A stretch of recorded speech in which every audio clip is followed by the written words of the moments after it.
MLA എന്ന രീതിയിൽ 10 വർഷം കോവളത്തെ ജനങ്ങളോടൊപ്പം വീണ്ടും തിരഞ്ഞെടുപ്പ് ഗോതയിലേക്ക് ജനങ്ങളോട് പറയാനുള്ളത് വീണ്ടും നമ്മൾ തമ്മിൽ ഔപചാരികമായ സംഭാഷണങ്ങളുടെ ആവശ്യമില്ല.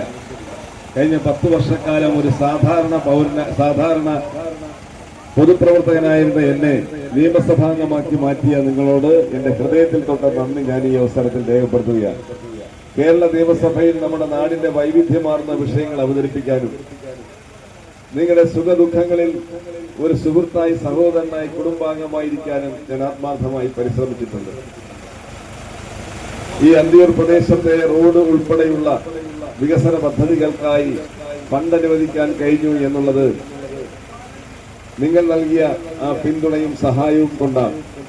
ഒരിക്കൽ കൂടി കൈപ്പത്തി അടയാളത്തിൽ വോട്ട് രേഖപ്പെടുത്തി വിജയിപ്പിക്കണമെന്ന് അഭ്യർത്ഥിച്ചുകൊണ്ട് നിങ്ങളുടെ മുന്നിലേക്ക് കടന്നു വരുമ്പോൾ നിങ്ങളുടെ ഒരു സഹോദരനെ സഹായിക്കുന്നതായി കരുതി എനിക്ക് കൈപ്പത്തി അടയാളത്തിൽ വോട്ട് രേഖപ്പെടുത്തണമെന്ന് അഭ്യർത്ഥിച്ചുകൊണ്ട് ഞാൻ എന്റെ വാക്കുകൾ നിർത്തുന്നു. നന്ദി, നമസ്കാരം, ജയ് ഹിന്ദ്. എല്ലാവർക്കും വിഷു ആശംസകൾ നേരുന്നു. ഇലക്ഷന്റെ അവസാനത്തെ മണിക്കൂറുകളിലാണ്. എങ്ങനെയുണ്ട് കോവളത്തിലെ തെരഞ്ഞെടുപ്പ് പര്യടനവുമായി ബന്ധപ്പെട്ട വിശകലനം? ഇലക്ഷൻ UDF അനുകൂലമായി തന്നെ ജനങ്ങൾ വിധി എഴുതുമെന്ന് തന്നെയാണ് ഞാൻ കരുതുന്നത്. കോവളം നിയോജക മണ്ഡലത്തിലെ ജനങ്ങളുടെ ഇടയിൽ കഴിഞ്ഞ 10 വർഷക്കാലമായി ഞാൻ അവരുമായി നിരന്തരമായ സമ്പർക്കത്തിൽ ഏർപ്പെട്ടുകൊണ്ട് നിൽക്കുന്ന ഒരു വ്യക്തിയാണ്. അവരുടെ സുഖദുഃഖങ്ങളിൽ ഒരു കുടുംബാംഗമായി എല്ലായ്പ്പോഴും ഓടിയെത്താൻ ഞാൻ ശ്രമിച്ചിട്ടുണ്ട്. അതുതന്നെയാണ് ഇടതുപക്ഷവും BJPയും എനിക്കെതിരായി ഉന്നയിക്കുന്ന പ്രധാനപ്പെട്ട ആക്ഷേപം. ഞാൻ കല്യാണ വീടുകളിലും മരണ വീടുകളിലും കയറി ഇറങ്ങുന്നു എന്നുള്ളത് അതെനിക്കുള്ളൊരു അംഗീകാരമായിട്ടാണ് ഞാൻ കാണുന്നത്. എന്നെ തിരഞ്ഞെടുത്ത ജനങ്ങളുടെ വീടുകളിൽ ഒരു സന്തോഷത്തിൻ്റെ, ദുഃഖത്തിൻ്റെ ഒരു സന്ദർഭം ഉണ്ടായാൽ ഞാൻ അവിടെ അല്ലാതെ എവിടെയാണ് പോകേണ്ടത്? ഞാൻ അവിടെ പോകും. ഇത്തരം കാര്യങ്ങളിൽ പങ്കെടുക്കാൻ മനസ്സില്ലാത്ത ആളുകളാണ് ഈ ആക്ഷേപം ഉന്നയിക്കുന്നത്. നിങ്ങളെ ഈ പഴയകളിൽ നൽകിയ സ്വീകരണത്തിന് ഹൃദയത്തിന്റെ ഭാഷയിൽ നന്ദി രേഖപ്പെടുത്തുകയാണ്. കഴിഞ്ഞ 10 വർഷക്കാലം ഒരു സാധാരണ പൊതുപ്രവർത്തകനായി എന്നെ നിയമസഭാംഗമാക്കി മാറ്റിയ നിങ്ങളോട് എന്റെ ഹൃദയത്തിൽ തൊട്ട നന്ദി ഞാൻ ഈ അവസരത്തിൽ രേഖപ്പെടുത്തുന്നു. കേരള നിയമസഭയിൽ നമ്മുടെ നാടിന്റെ വൈവിധ്യമാർന്ന വിഷയങ്ങൾ, ഈ കവല റോഡിന്റെ വിഷയം ഉൾപ്പെടെയുള്ള വിഷയങ്ങൾ കേരള നിയമസഭയിൽ ശക്തമായി ഉന്നയിക്കാനും നിങ്ങളുടെ വികസന സ്വപ്നങ്ങൾ യാഥാർത്ഥ്യമാക്കുന്നതിനുള്ള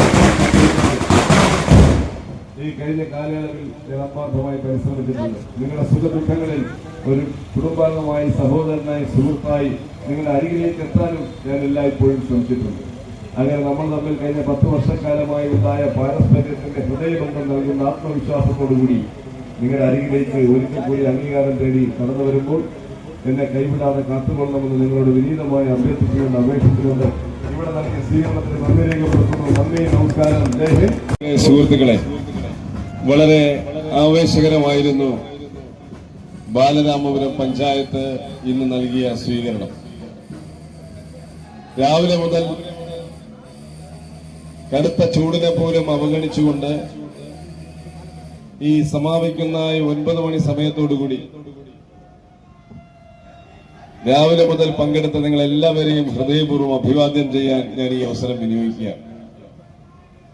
കഴിഞ്ഞ 10 വർഷക്കാലം ഒരു സാധാരണ പൊതുപ്രവർത്തകനായിരുന്ന എന്നെ നിയമസഭാംഗമാക്കി മാറ്റിയ ഈ നിയോജക മണ്ഡലത്തിലെ എല്ലാ ജനങ്ങളോടും ഹൃദയത്തിൽ തൊട്ട നന്ദി ഞാൻ ഈ അവസരത്തിൽ രേഖപ്പെടുത്തുകയാണ്. ഈ 10 വർഷക്കാലം സമാനതകളില്ലാത്ത വികസന പ്രവർത്തനങ്ങൾ നമ്മുടെ നാട്ടിൽ സാധ്യമാക്കാൻ കഴിഞ്ഞു.